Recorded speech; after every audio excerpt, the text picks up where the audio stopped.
So, kind of to go off of what Sharif just read, it was a very emotional trip for me.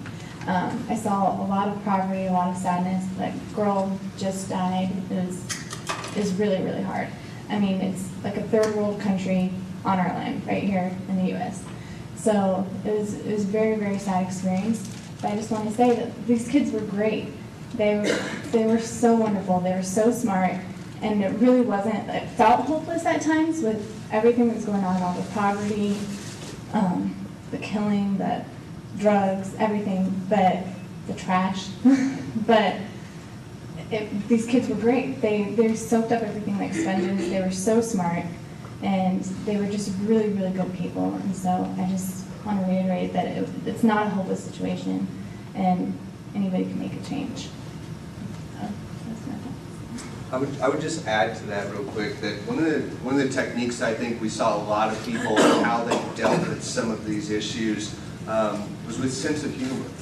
There's a real lighthearted attitude, a lot of joking around and laughing, and I think that really helped people to band together in that way. So I would add that to that. Who else?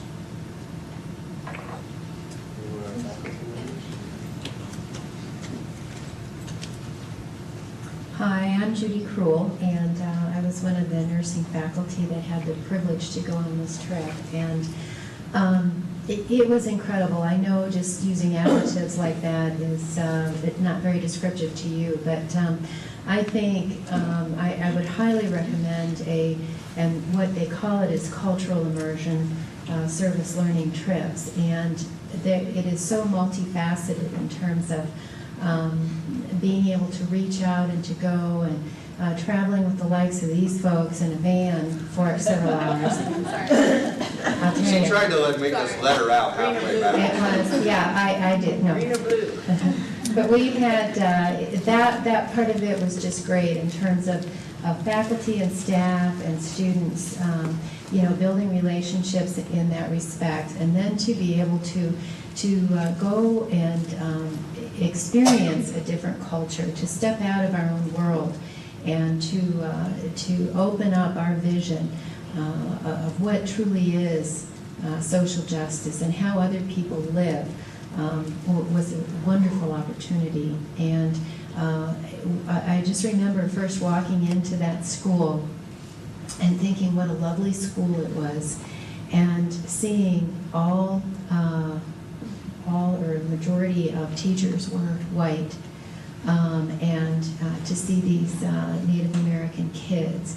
And as was pointed out, these kids were just fabulous. And I had one fave, we kind of picked out those kids that just, we were told that culturally they don't make eye contact with you, that they were kind of shy, but being able to be in that classroom for 2 days was very neat, because the next day when they came back, they were different, and it was special to establish relationships with them, and to really look at that group, that I just looked at them and prayed and said, this is the next generation. And yes, there is the issue of generational poverty. There are tremendous issues on the reservation with this culture, but seeing this group, and how can we just in a very short period of time, but the history that Regis has with them, that we may not go back again, but that you have the opportunity to do that and to really impact these kids who have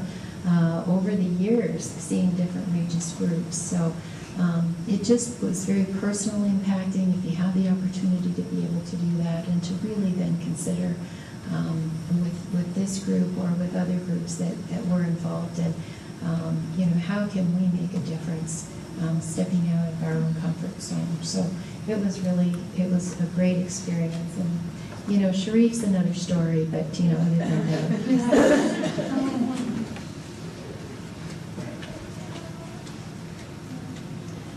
So the hardest part for me on this trip was just, I kind of had this little dilemma in my mind, because I thought I want to make a difference in these kids. But how do you do that with 15 minutes a day? You know, because they cycle through each class period. And so it was really hard for me to just kind of do the best that I could in those 15 minutes and, hope for the best. But I can encourage is it next year? Next year that just more students go out there and just let these kids know that we care about them. Of course, it would be nice to go out of the country and take a trip out of the country, but we can make an impact here in America, and there are people who need help, and we kind of just push it aside and ignore it and put our blindfolds on, but they're there. And it was just a really incredible experience to see, a humbling experience to see poverty on our front doorstep. So I encourage anyone who could go. It was a great experience, and it's definitely worth your while.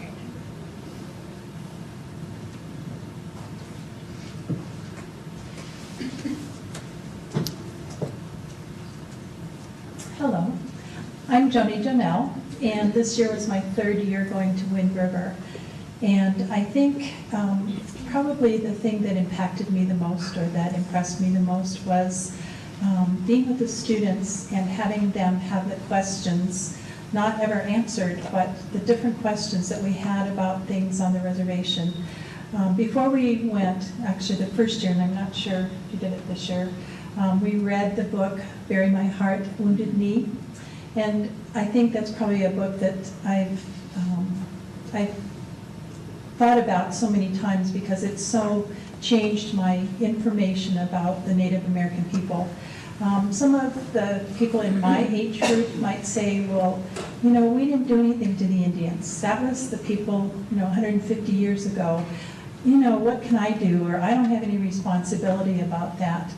And I think just having the opportunity to be on the reservation and to interact with so many different people, and then you have the deeper questions. So, we did take land away from the Indian people. This might be why they have sort of sometimes a sad affect, that they do joke, but underneath their joking, there's a deep sadness, but a deep love for each other and a deep love for our country. But then when we would sit with the students and they would write out some reflections, and we would have time to talk about some of these questions and these puzzlements.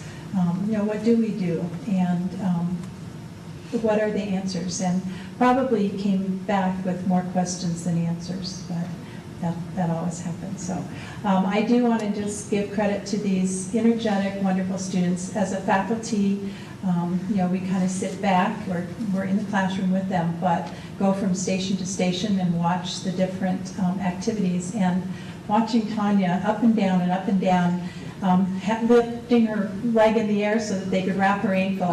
How many times? Like 15 times in one day.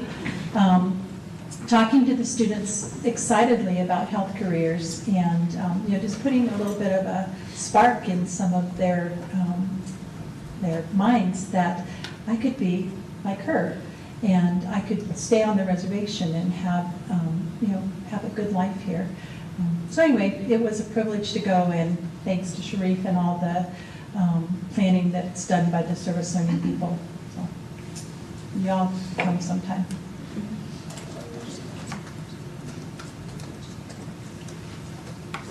So we have time for some questions. Does anybody have any questions?